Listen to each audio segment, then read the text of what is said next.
Hello, in this presentation we will be discussing the pharmacology of the drug nitrous oxide. Generic names for this drug include dinitrogen monoxide and hyponitrous acid anhydride. One trade name is Afrox, but this inhalation anesthetic is most commonly referred to as nitrous oxide or laughing gas. It comes stored as a liquid in large cylinders of about 1,590 liters and compressed to a pressure of 745 psi, which stays constant until no liquid is present in the cylinder. The following slides will lay out the mechanisms of action, effects on various tissues, side effects, and use of the drug in modern-day anesthesia. There is no one agreed-upon mechanism of action proposed for inhalation anesthetics. However, it is thought that nitrous oxide acts to inhibit the excitatory actions of the neurotransmitter glutamate at the NMDA channel receptor. The channel is opened by the binding of glutamate and glycine to two separate sites on the receptor. When open, the channel allows for sodium and calcium ions into the cell and potassium ions out of the cell. This channel is normally blocked or closed by magnesium ions, which are only removed by depolarization of the cell. Nitrous oxide interferes with the binding of the glutamate neurotransmitter, inhibiting its CNS excitatory effects and thus inducing its anesthetic and analgesic properties. As you can see from this diagram, nitrous oxide binds the NMDA receptor, not allowing calcium in or magnesium out.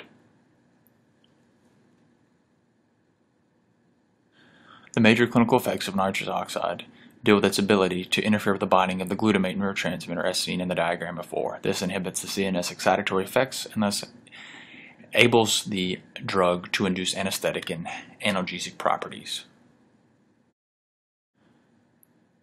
Dosing of the drug.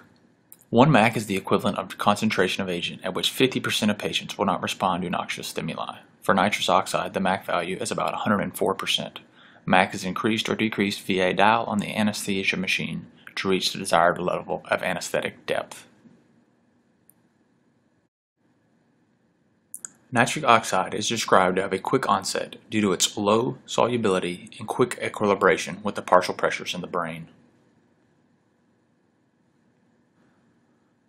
Duration of the inhaled anesthetic lasts as long as the gas is being delivered to the particular depth of anesthesia wanted or needed for the effect that is being used for.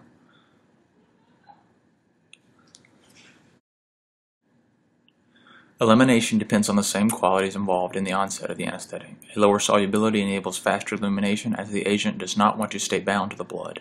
The major route of elimination is the lungs, thus faster ventilation, adequate pulmonary blood flow, speed reduction of the brain's concentration of the agent, thus recovery.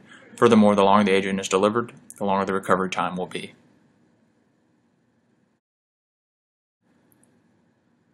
Nitric oxide is rarely used by itself since it's over 100% concentration it takes to reach 1 MAC. It has anesthetic and analgesic effects and is often used in dental procedures. It is often combined with other anesthetic agents to decrease the amount needed of the other agent. By combining with other agents, it can also decrease the degree of hypotension caused by other agents by its ability to increase sympathetic tone. Since nitric oxide expands closed spaces in the body, some contraindications include pneumothorax, blebs, air embolism, sitting craniotomy, bowel obstruction, and tympanoplasty with grafting. The expansion of parts of the bowel can lead to post-op nausea and vomiting. Additionally, diffusion hypoxia may occur upon discontinuation of nitric oxide as the concentration gradient causes displacement of oxygen in the lungs. Lastly, nitric oxide is known to inhibit methionine synthase, causing reduction of DNA synthesis, leading to the possible teratogenic effects in the 3rd trimester. Listed here are some links for you to go explore the drug nitric oxide further.